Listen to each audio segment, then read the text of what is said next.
text this morning in in Acts chapter 2,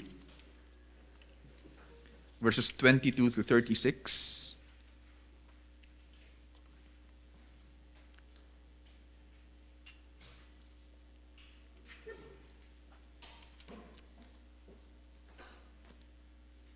Acts chapter 2, verses 22 to 36. So, church, hear the word of the Lord. Men of Israel, hear these words. Jesus of Nazareth, a man attested to you by God with mighty works and wonders and signs that God did through him in your midst, as you yourselves know. This Jesus, delivered up according to the definite plan and foreknowledge of God, you crucified and killed by the hands of lawless men. God raised him up, losing the pangs of death, because it was not possible for him to be held by it. For David says concerning him, I saw the Lord always before me, for he is at my right hand, that I may not be shaken. Therefore my heart was glad, and my tongue rejoiced. My flesh also will dwell in hope. For you will not abandon my soul to Hades, or let your Holy One see corruption. You have made known to me the paths of life, and you will make me full of gladness with your presence. Brothers, I may say to you with confidence that the patriarch David, that he both died and was buried, and his tomb is with us to this day. Being therefore a prophet, knowing that God has sworn with an oath to him that he would set one of his descendants on his throne, he foresaw and spoke about the resurrection of the Christ, that he was not abandoned to Hades, nor did his flesh see corruption. This Jesus God raised up, and of that we are all witnesses. Being therefore exalted at the right hand of God, and having received from the Father the promise of the Holy Spirit, he has poured out this that you yourselves are seeing and hearing. For David did not ascend into the heavens, but he himself says, the Lord said to my Lord, sit at my right hand until I make your enemies your footstool. Let all the house of Israel therefore know for certain that God has made him both Lord and Christ, this Jesus whom you crucified. Church, this is the word of the Lord. Sige po, makakaupo na po tayo.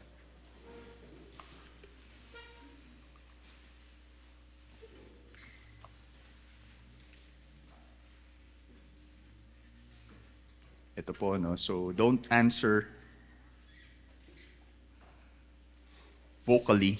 Ibig sabihin, just on yourself, on yourselves. Para makamit ang inaasahang pagbabago po ng ating bansa. Anong kalidad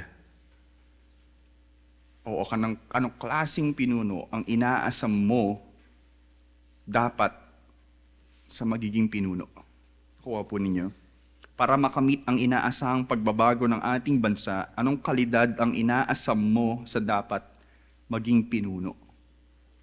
Kung hindi man quality of a leader, yung kaya niyang gawin para talaga mabago ang bansang Pilipinas.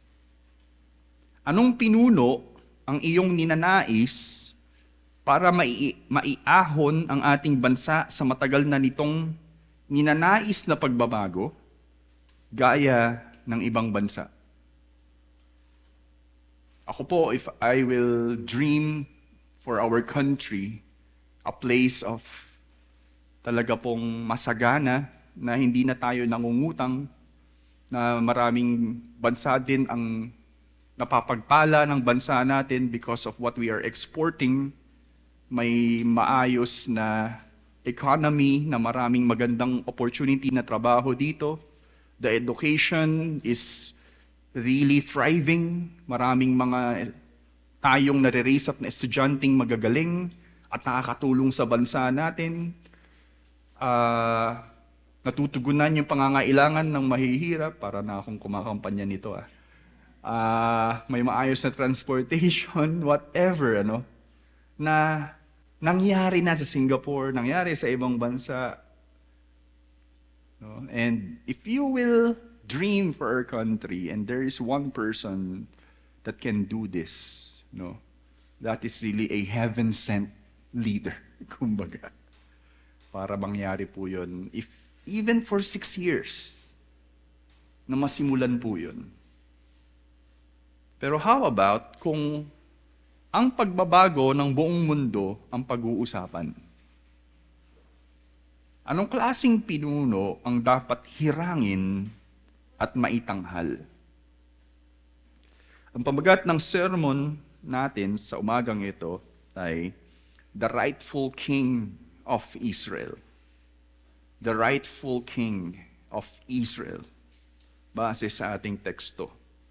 Actually, we can entitle this The Rightful King, which is King of the whole cosmos. But in particular, sa ina-address po dito ni Pedro, ang kausap niya ay mga Hudyo, pinoproklama po niya kung sino ang nararapat na hiranging hari sa kanilang syudad o sa kanilang bansa. Ang sentral na mensahe nito ay, it shall be proclaimed that Jesus is the Lord of all and the Messianic King whom the world crucified. Ito po talaga ay there's some kind of urgency, some kind of necessity in this form of statement. It shall be proclaimed that Jesus is the Lord of all and the Messianic King whom the world crucified. Actually, in this, dito po sa sermon ni Pedro, malinaw po na ito po yung gospel. At least sa konteksto po ng pagkakahayag na ito ni Pedro.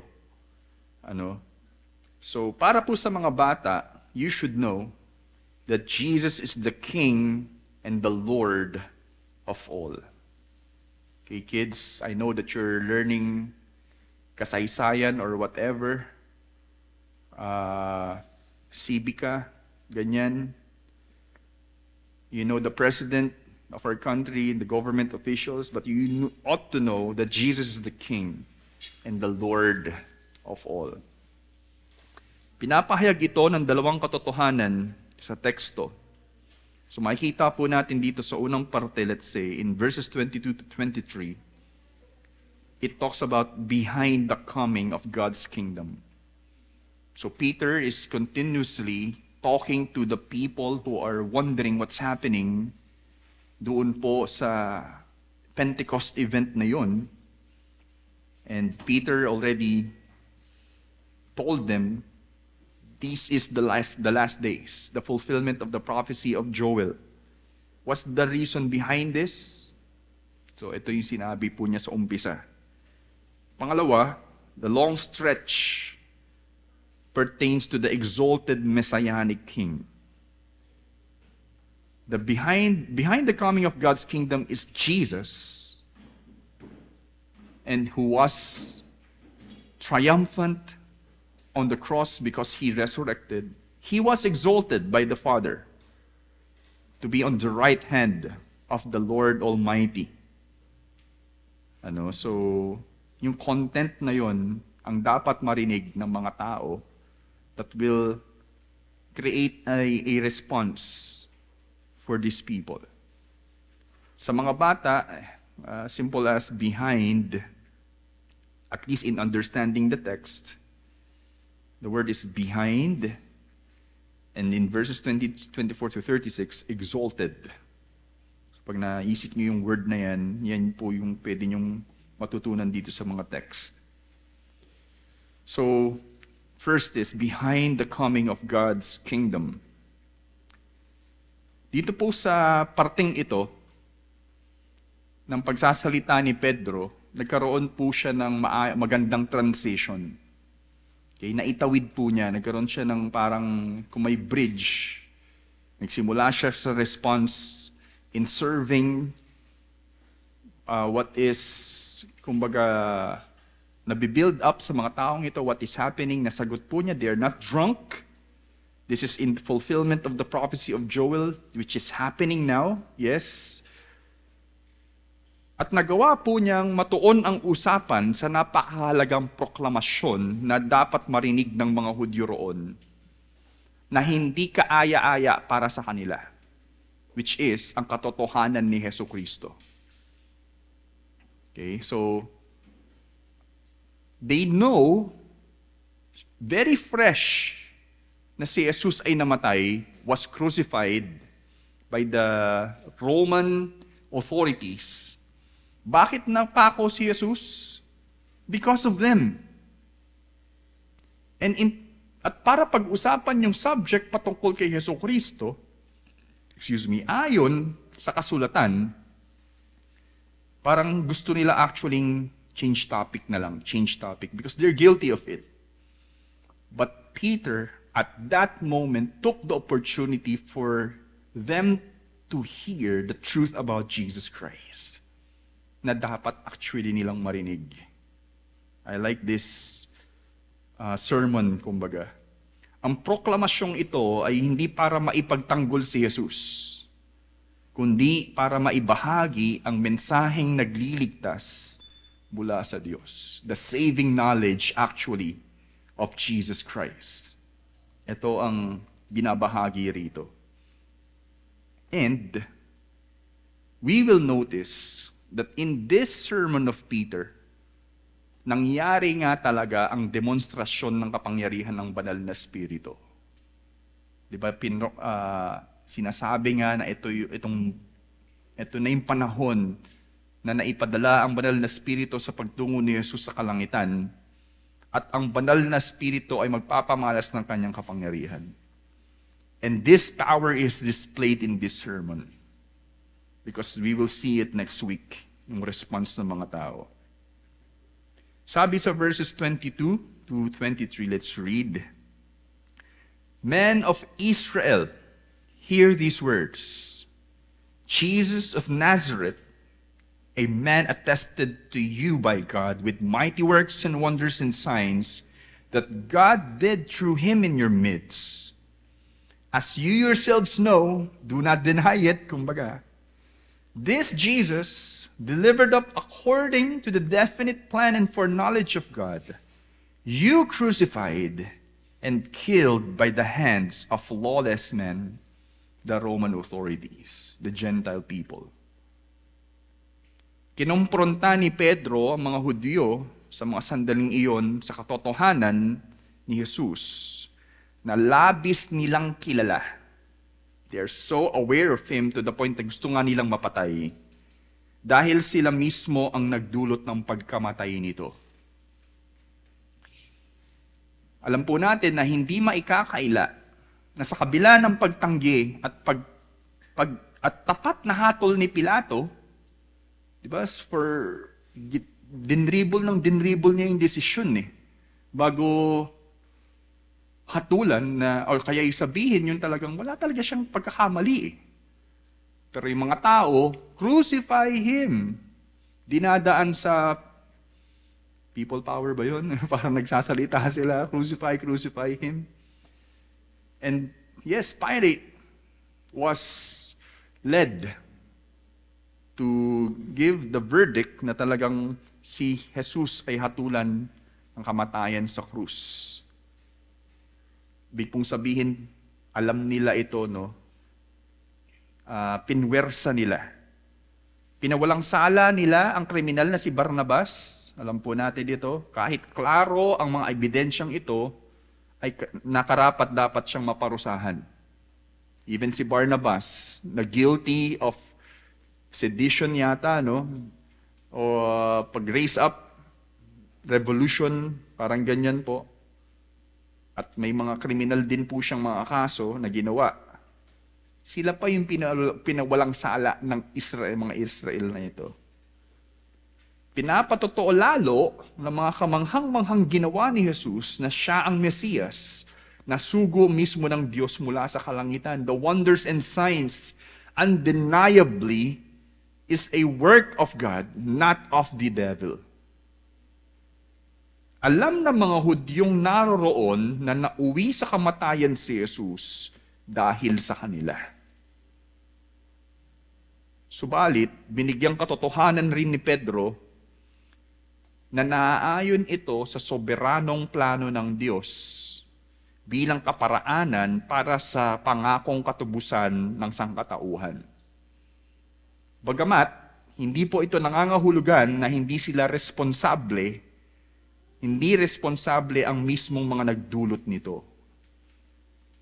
Nag-aaral po tayo sa discipleship class, and J. Packer's book, God's Sovereignty in the Task of Evangelism, or The Sovereignty of God and the Task of Evangelism, ay dalawang katotohanan na bagamat ang Diyos ay soberano, meron pa ring responsibilidad ang Diyos na gawin ang dapat nilang gawin.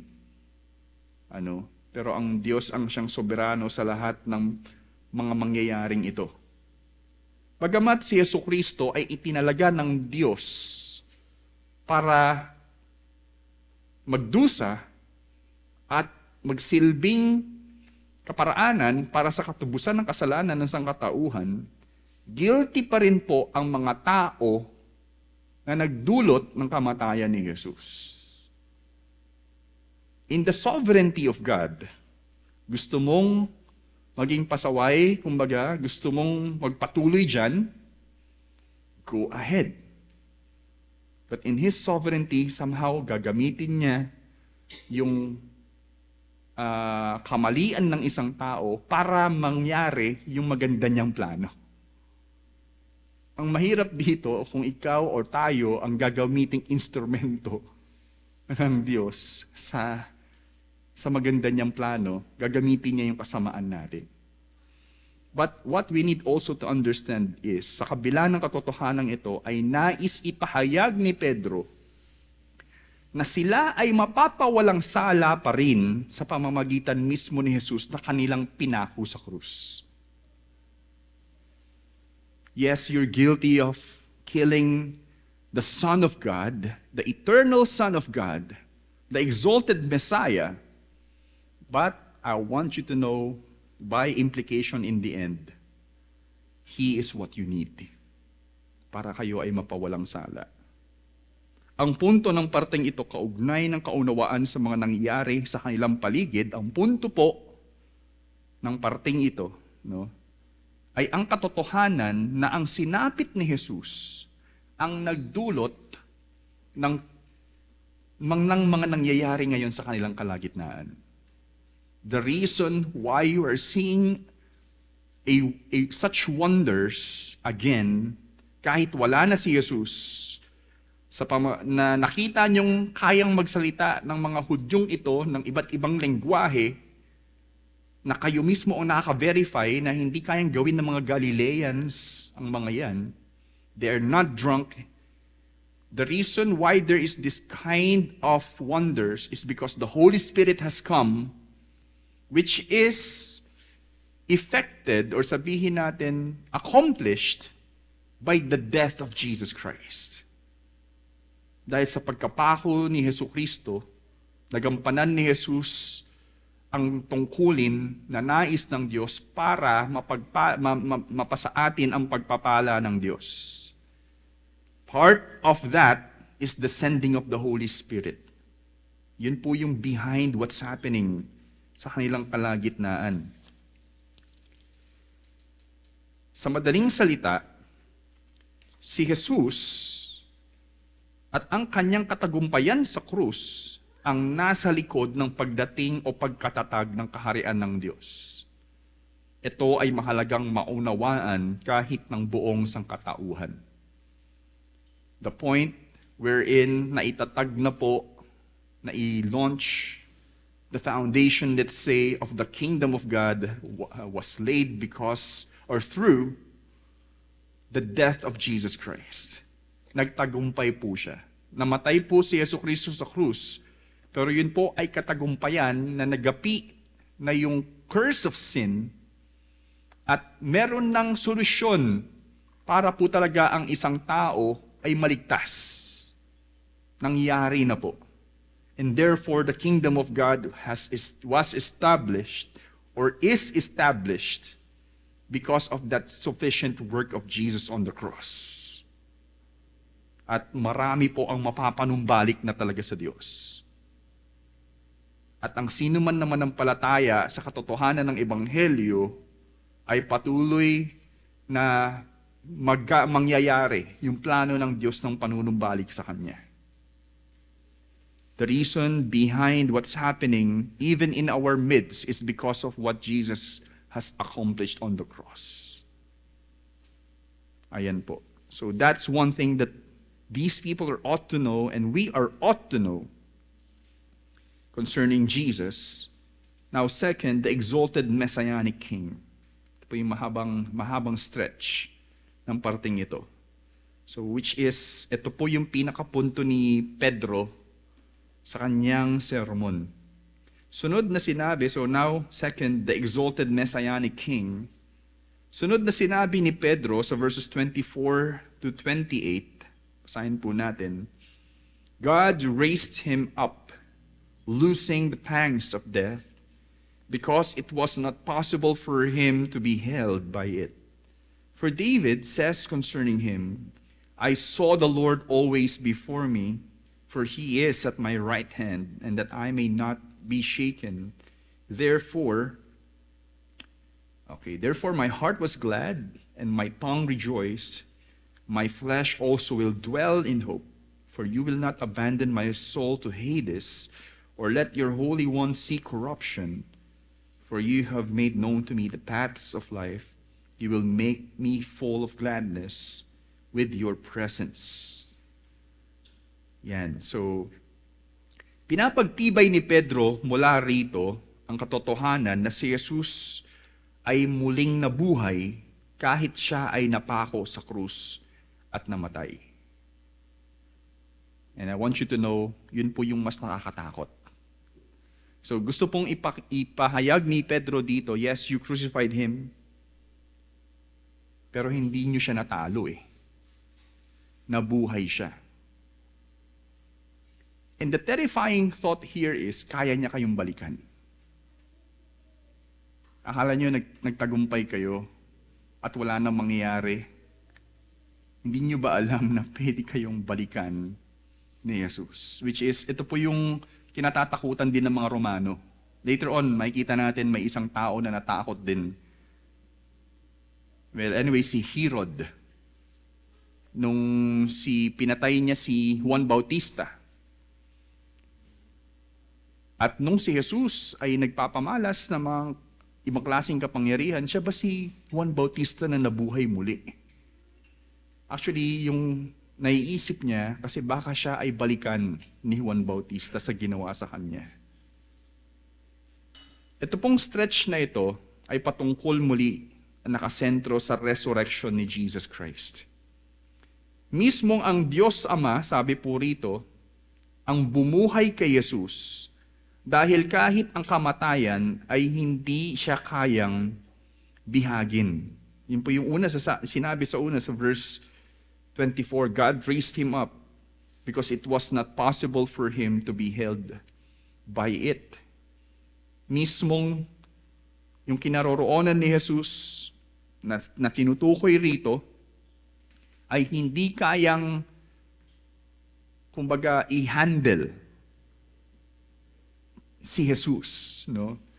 Another thing, sabi rin po, this implies, sabi rito, because it was not possible for him to be held by it, that God cannot also take that Jesus in his mission will only end up losing by dying on the cross.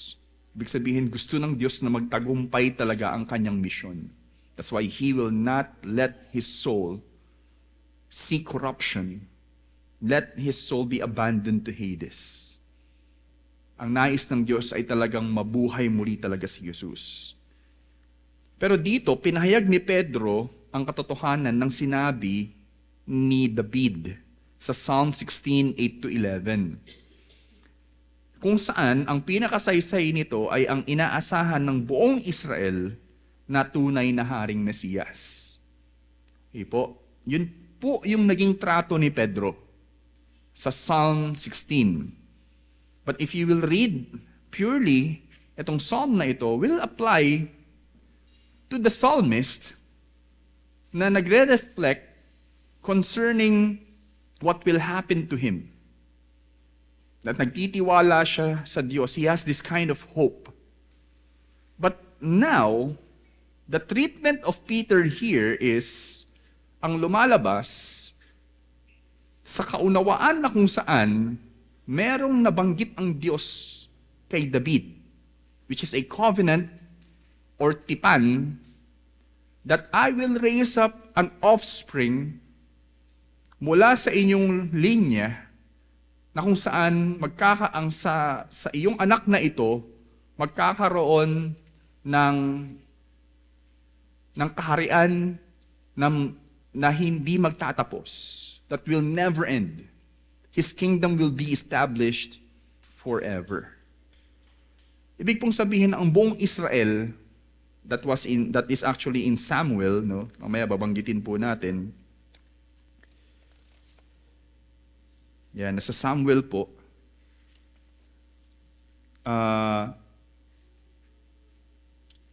Gustong ipakita dito ni Pedro na alam nyo na merong Mesiyas na inaasahan ng Israel.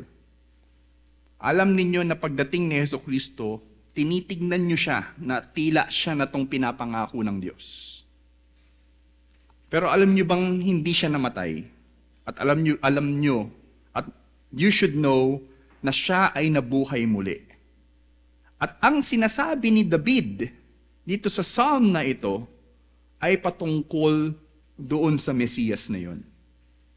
Kaya nag-apply po itong psalm na ito patungkol po sa Mesiyas na inaasahan po nila, which is si Jesus by implication.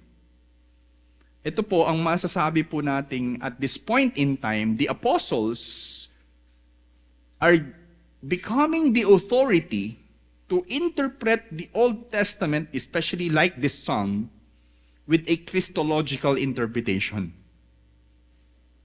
Nakuha po natin na impluensya ni Jesus. Pagdating po kasi sa Old Testament, si Jesus, na hindi naunawaan ng mga disipulo, ipinahayag niya na ang mga kasulatan ni Moises, the prophets, and the Psalms are pertaining to me. Again, his apostles are having this kind of interpretation, and the apostles are inspired to lead us in this kind of understanding sa Old Testament. Therefore, pinapahayag ng apostol na ito na si Pedro sa mga Hudyo na ang katotohanan ng sinabi ni David ay patungkol sa Mesiyas na si Jesucristo. Gabay din po ng banal na spirito. The reason why I'm saying this is, tama ba yung interpretation dito ni Pedro? Sino ba siya?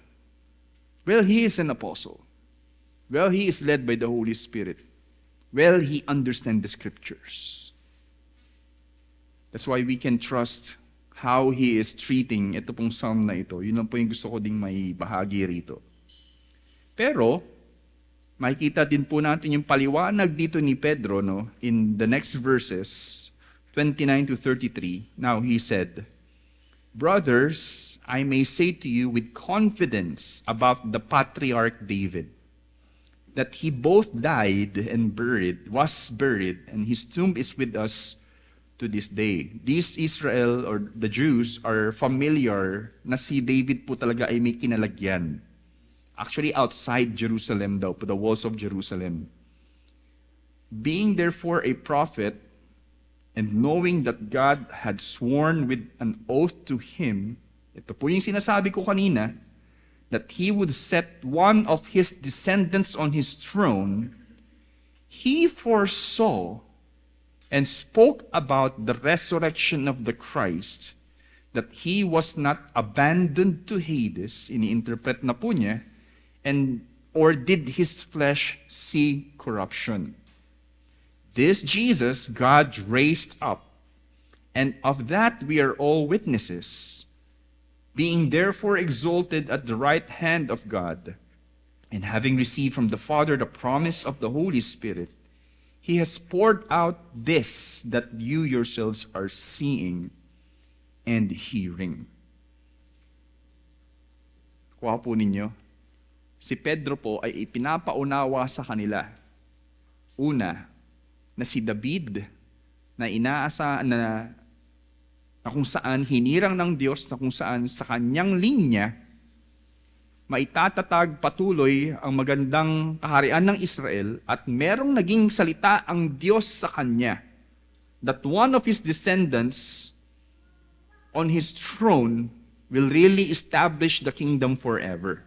2 Samuel 7:11 to 13 and verse 16. Makikita po natin yan. The Davidic covenant na tinatawag, o kaya Messianic covenant din po, ano? Ngayon, sabi rito ni Pedro, sa pagsusulat ni David sa Psalm 16, meron pong foresight si David patungkol doon sa inaasahang descendant niya. At nakita po niya na itong anak niyang ito, binibigyan na po ng direktang indication kung sino ito, which is pertaining to Jesus and His resurrection. That He was not abandoned to Hades and did His flesh see corruption. Sa kaunawaang ito, nakatuon si David sa Haring Mesiyas na ito na magtatagumpay kahit sa kamatayan. Nagkaroon ng katuparan ito kay Hesukristo na mismong silang mga apostol at maraming mga disipulo ang nakasaksi.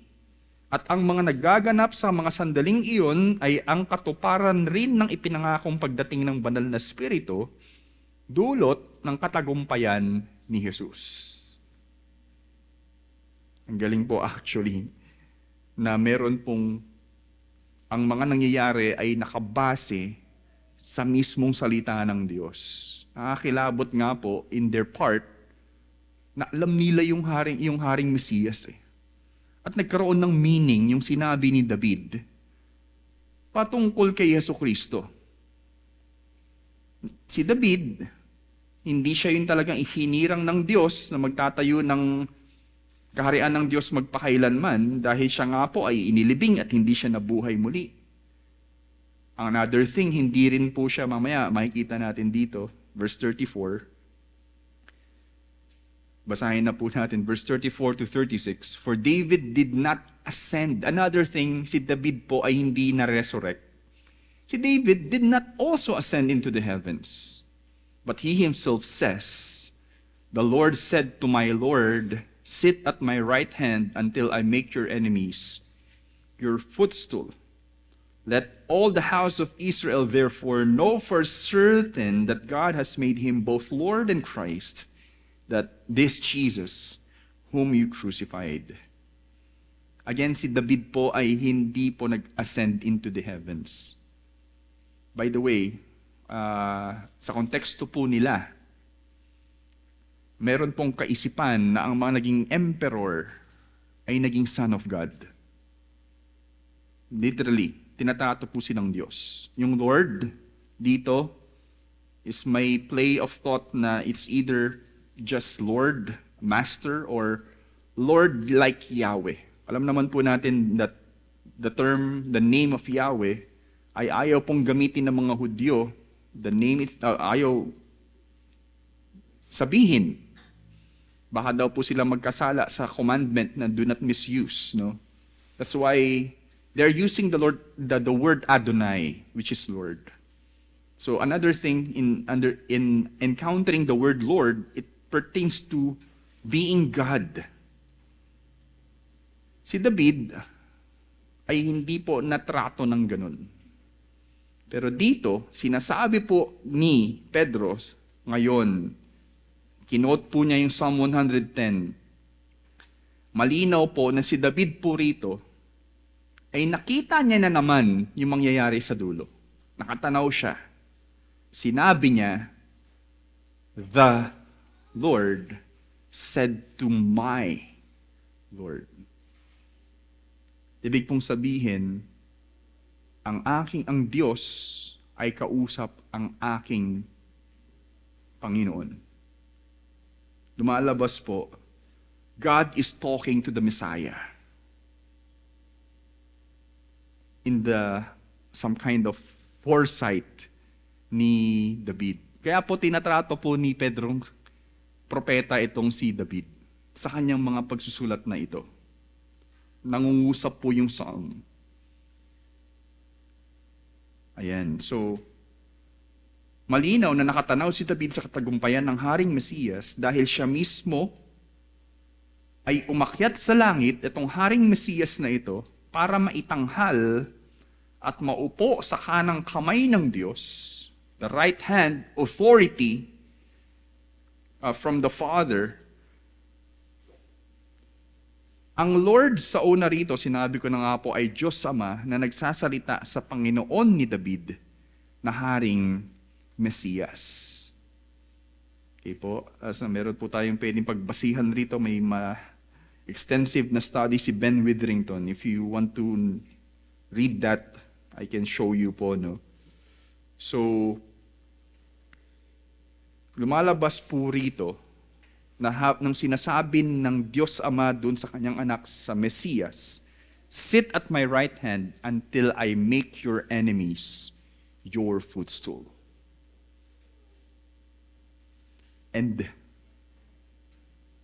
Peter ended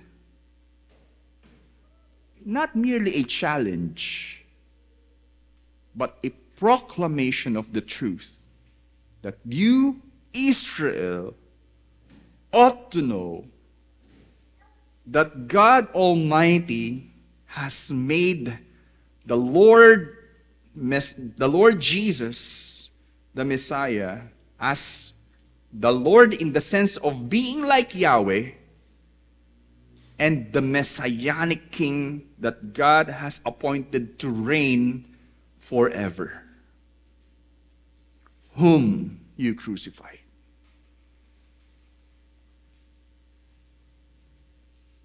Again, sabi ko nga po, this is a terrifying proclamation by Peter for all the hearers, the Jews. At bilang punto ng lahat ng ito, dineklara ni Pedro na dapat malaman ng buong Israel na itong si Jesus na kanilang ipinako sa krus ay siyang itinanghal ng Diyos bilang Panginoon at Haring Mesiyas. Sa madaling salita, ang ipinako ng mga Hudyo na si Jesus ay ang Haring Mesiyas na nabuhay muli at siyang soberanong Diyos at Panginoon na tunay na may hawak ngayon sa buong mundo, pati sa kanilang kaluluwa.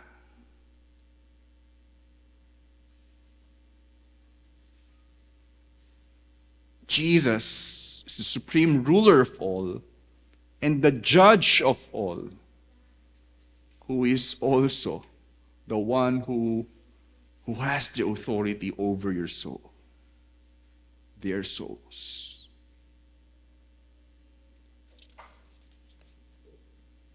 Pinahayag muli sa teksto ang dalawang katotohanan ng mensahe sa atin sa umagang ito. Una, behind the coming of God's kingdom and the exalted Messianic King, o kaya behind and exalted. Now, I want us to go to the world, sabihin natin, ng audience na ito na nakikinig kay kay Peter. Kung tayo mismo ang mga Hudyo na nakatanggap ng kapahayagan ni Pedro, kung saan ang ipinako nilang si Jesus ay hindi namatay, kundi nabuhay muli para sila ay mabalikan at may ganitong kapangyarihan, ano ang iyong mararamdaman? Takot, right? Yes. The one you crucified, after all, is the Lord of Lords. It's the King of Kings. And knows very well na ikaw ang nag-cause ng kanyang kamatayan. at meron siyang kapangyarihan na tanging Diyos ang may kakayanang gumawa ang kaya niyang gawin sa atin. Ano ang iyong mararamdaman? You know what happened here? In verse 37, we will continue next week, of course. When they heard this, they were cut to the heart and said to Peter and the rest of the apostles, "Brothers, what shall we do?"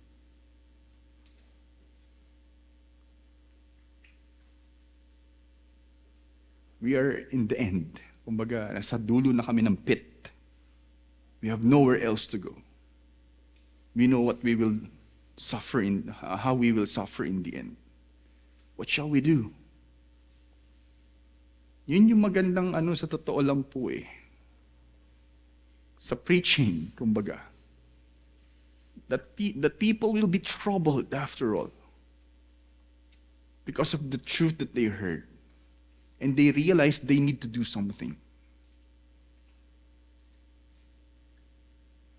Kung si Herodes nga ay takot kay Jesus bilang sinabing siya si Juan Bautista na nabuhay muli, na pwede siyang balikan, ano ang kaya mong gawin kahit ikaw pa ay isa ring tao na nasa kapangyarihan? Kailangan mo ring malaman na si Jesus ang itinanghal na Panginoong Diyos at Haring Mesiyas na ipinako mo sa krus dulot ng iyong rebelyon sa Diyos. The truth is, Peter is also speaking for us, whom we also crucified because we rebelled against the Holy God. That He has to kill His Son that you may be saved. Darating ang araw na haharapin mo si Jesus bilang tunay na may hawak ng iyong kaluluwa. Ano nga ba ang kailangan mong gawin sa katotohanan ito? I hope you did not miss that question. I hope you're not covering your ears. I hope it is loud and clear. Matututunan natin ito sa susunod nating teksto, ngunit kailangan mong malaman na hindi ikaw ang may hawak ng iyong buhay. Hindi ikaw ang magdidikta ng dapat mangyari sa iyong buhay. Wala kang kayang gawin para masiguro mong sa dulo ikaw ay tatanggapin lamang ng Diyos sa kabila ng iyong mga kasalanan. Dapat mong malaman na kailangan mo si Jesus bilang tunay na Panginoon at tagapagligtas. Hindi mo maikakaila na ikaw ay makasalanan sa harapan ng Diyos. Ang mabuting balita ay naparito ang tunay na hari na si Jesucristo, na ang sino mang sumampalataya sa Kanya ng may ganap na pagsuko ay tunay na maliligtas dahil sa Kanyang katagumpayan sa krus. Isuko mo na ang iyong buhay at tanghalin mong si Jesus ang iyong Panginoon at tagapagligtas. Kailangan mo ng tunay na maghahari sa iyong buhay. Si Jesus ang iyong kailangan. Naway mapagtanto mo ng husto ang katotohanan ng mensahe sa atin sa umagang ito na it shall be proclaimed that Jesus is the Lord of all and the Messianic King whom the world crucified. Na nagsasabi ring, Jesus is the King and the Lord of all. Let us pray.